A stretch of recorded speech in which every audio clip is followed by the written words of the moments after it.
The video game industry is one of the most powerful in all of entertainment globally, a multi-billion-dollar juggernaut that is now larger than Hollywood. From powerhouse consoles like the Xbox 360 and the PlayStation 3 to smartphones and Facebook, gaming has become truly ubiquitous and a major driver of innovation. But the rise of the industry was never a sure thing, and in fact, at one point, the entire market cratered.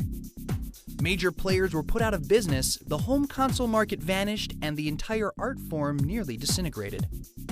The video game crash of 1983 came close to wiping video games off the map for good. But instead of being the death of a fad, the lessons learned from the astoundingly bad business practices of early gaming allowed for a renaissance of the medium. In many ways, the gaming world we know and love today was shaped directly from the wreckage of 1983, when the entire industry ran out of lives.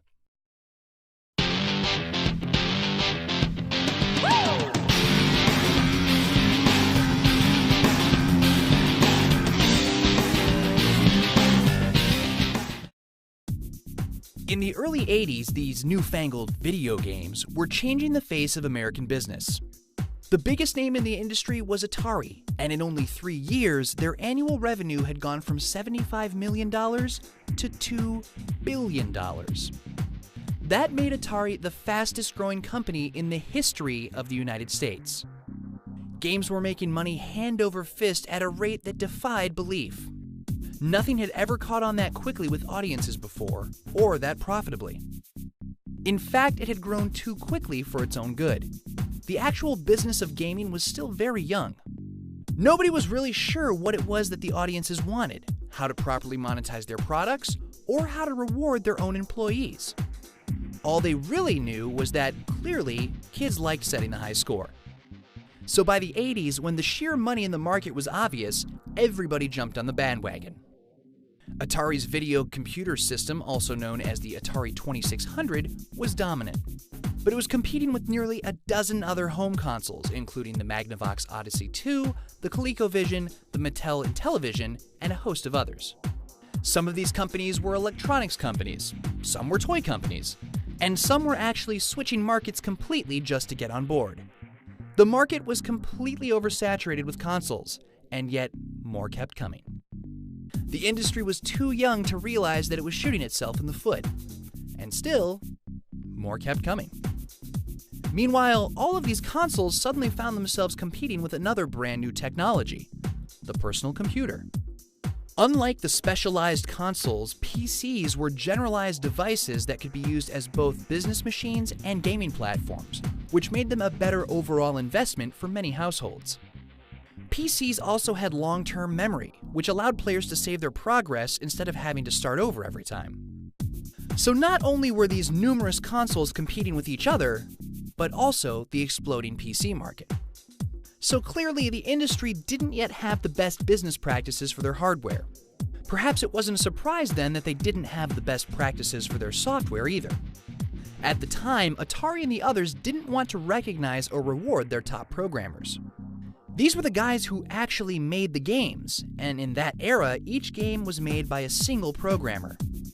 A programmer would typically only make $20,000 to $30,000 a year, even if his game went on to sell millions.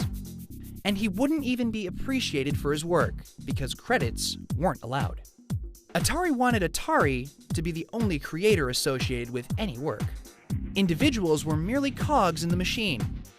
By 1979, 4 programmers had had enough. That year, David Crane, Larry Kaplan, Bob Whitehead, and Alan Miller all left Atari to start their own company, which they called Activision. It would become a watershed moment for the industry, and one of the key causes of the coming crash at the same time. Before Activision, every game was first party. That is, all games for Atari were made by Atari. All games for the Intellivision were made by Mattel, and so on. Because of that, Atari and the others sold their consoles for cheap, but expected to make their money back on software sales. Activision was the world's first third-party developer, and as such, if a consumer bought an Activision game for the Atari 2600, Atari wouldn't see a dime. The Atari console had no locks on it. Anyone could make a cartridge to work on it. third-party development completely shattered the business model the entire industry was based on. Terrified, Atari did what all big companies do. It sued. Unfortunately for them, Atari lost. In 1982, the US judicial system publicly affirmed third-party developers' right to exist, which meant that, once again, everybody jumped on the bandwagon. So not only was the market saturated with different consoles, now it was absolutely flooded with games.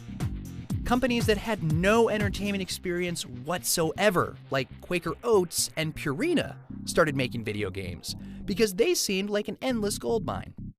With too many games came the inevitable, a dramatic drop in prices.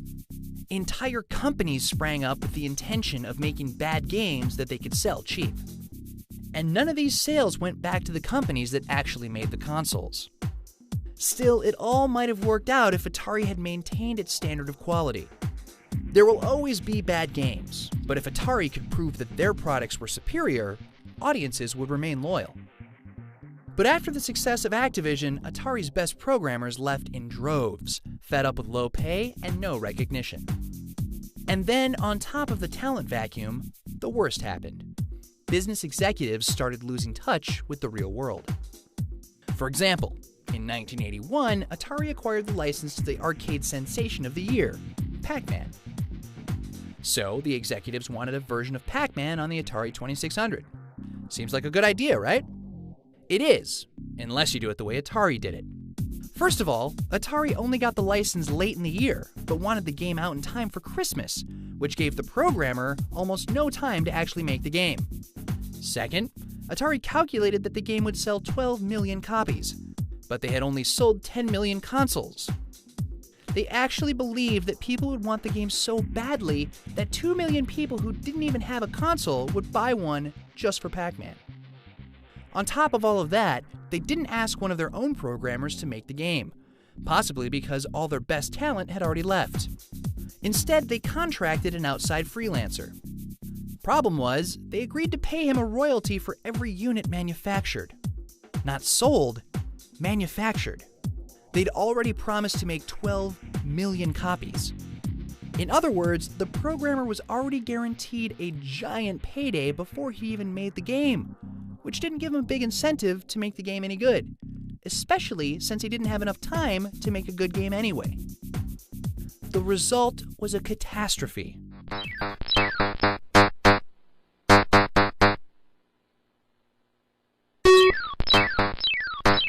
It was slow, it was ugly, it barely resembled the game people had fallen in love with. The game had been a success in the arcades for its vibrant colors, smooth animations, and endearing sound effects. This game had none of those. Atari printed its 12 million copies and only sold 7 million. And while that was still good enough to make it the top-selling game in their console's history, it left them with 5 million unsold cartridges sitting in their warehouse. 5 million. The console's second best-selling game, Pitfall by Activision, only sold 4 million. Pac-Man was a disaster. And apparently they didn't learn from it. The next year, the business executives signed another deal, this one with Steven Spielberg to make an E.T. game. E.T. promised to be one of the biggest movie hits of the year, and it was thought that a game based on it would also sell really well. Again, not a bad idea. But once again, they gave their programmer almost no time to do it. Specifically, 6 weeks to design, program, quality test, manufacture, and ship. Even by the standards of the time, that was insane.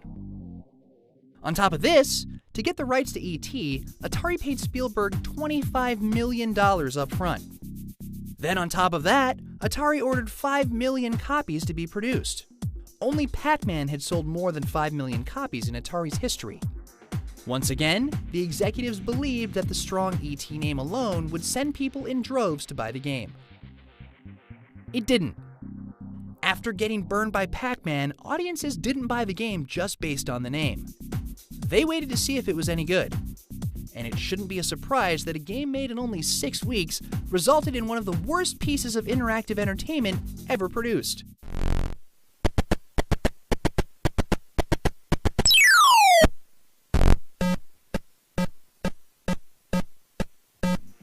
It was so terrible that almost nobody bought it. Once again, Atari had made a huge investment that resulted in 5 million copies sitting in a warehouse. So, Atari was making horrible games and selling them at full price. Meanwhile, competitors were also making horrible games, but selling them at bargain bin prices. Therefore, no one bought Atari's own games anymore. It all led to Atari's December 1982 earnings statement. They told shareholders that, due to all these incredibly negative factors and horrible business decisions, the company would still grow by 10 to 15%, which is actually great. The problem was, before the announcement, they had told shareholders to expect 50% growth. It was a huge shock to Wall Street, and it sunk the whole boat.